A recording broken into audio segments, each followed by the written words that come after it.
ओम गौर्ये शंकराय नमः। ओम शिवाय नमः। ओम शर्वाय नमः। आप सभी माताओं बहनों को हरतालिका तीज की बहुत बहुत शुभकामनाएं। आज हम सभी मिलकर हरतालिका तीज की पावन कथा का श्रवण करने का सौभाग्य प्राप्त कर रहे हैं। ये व्रत केवल एक पर्व नहीं बल्कि नारी की तपस्या, त्याग और संकल्प शक्ति का जीवंत प्रमाण है। माता पार्वती ने कठिन से कठिन तप करके भगवान शिव को पति रूप में प्राप्त किया और इस दिन का व्रत उनकी इसी महातपस्या की स्मृति में रखा गया है। हरतालिका तीज का व्रत भाद्रपद मास के शुक्ल पक्ष की तृतीया तिथि को रखा जाता है। हरतालिका तीज का नाम हरतालिका इसलिए पड़ा क्योंकि सखियों ने माता पार्वती को पिता हिमवान के घर से हरकर वन में ले जाकर अलौकिक तपस्या में बिठाया था। इस व्रत से सौभाग्य, सुख, शांति और भगवान शिव और देवी पार्वती के दिव्य आशीर्वाद की प्राप्ति होती है।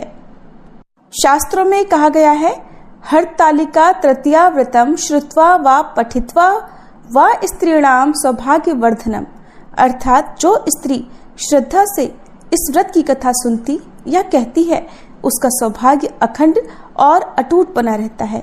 इसलिए आइए मन को एकाग्र कर भक्ति और श्रद्धा से भगवान शिव और देवी पार्वती के ध्यान के साथ ही इस पावन कथा का श्रवण करें। एक समय की बात है, हिमालय पर्वत जो समस्त पर्वतों में श्रेष्ठ और स्थिरता के प्रतीक माने जाते हैं, उनकी पत्नी मैना देवी अत्यंत धर्मपरायण और स्नेहमयी थी। जब भगवान विष्णु और ब्रह्मा जी ने माता आदिशक्ति के अवतरण की आवश्यकता अनुभव की, तब उन्होंने प्रार्थना की कि वह स्वयं हिमालय की पुत्री रूप में जन्म लेकर जगत का कल्याण करें, और इस प्रकार माता पार्वती का अवतरण हुआ।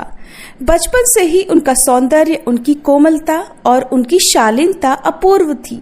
वे सभी से अत्यंत स्नेह रखती थीं, परंतु उनके हृदय में एक गूढ़ रहस्य छिपा हुआ था। वो ये कि केवल और केवल भगवान शिव को ही वे अपने पति रूप में पाना चाहती थीं। माता के मन में यह संकल्प कोई साधारण इच्छा नहीं थी, बल्कि जन्मों जन्मों की तपस्या और भक्ति का परिणाम था। पिछली कथाओं के अनुसार सती रूप में जब उनका शरीर योगाग्नि में भस्म हुआ था, तब उन्होंने शिव जी को पाने का अधूरा संकल्प अपने अगले जन्म में पूर्ण करने का प्रण लिया था। वह प्रण इसी जन्म में पार्वती जी के संकल्प के रूप में प्रकट हुआ। बचपन में जब सखियां विवाह की बातें करती तो पार्वती जी सदा मुस्कुरा देती।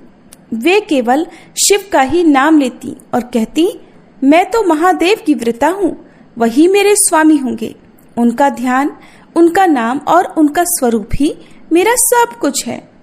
उनकी यह अटल निष्ठा देखकर स्वयं माता मैना देवी कई बार चिंतित हो जाती।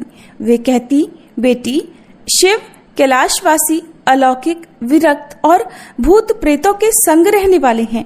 उनका जीवन गृहस्थ के लिए सजग नहीं है। वे तो जटाजूटधारी, व्याघ चर्म पहनने वाले और भस्म लेपन धारण करने वाले हैं। ऐसा जीवन तुम कैसे सह सकोगी? लेकिन पार्वती जी अत्यंत धैर्य और श्रद्धा से कहती, माता, जगत में चाहे कितने भी देवता हों, लेकिन मेरे लिए तो एकमात्र पूज्य शिव जी ही हैं। वे ही मेरे पति होंगे। मैं उनके अतिरिक्त किसी और का वरण नहीं करूंगी। धीरे धीरे ये बात पूरे देवलोक में प्रसिद्ध हो गई कि हिमालय पुत्री पार्वती का संकल्प शिव विवाह है।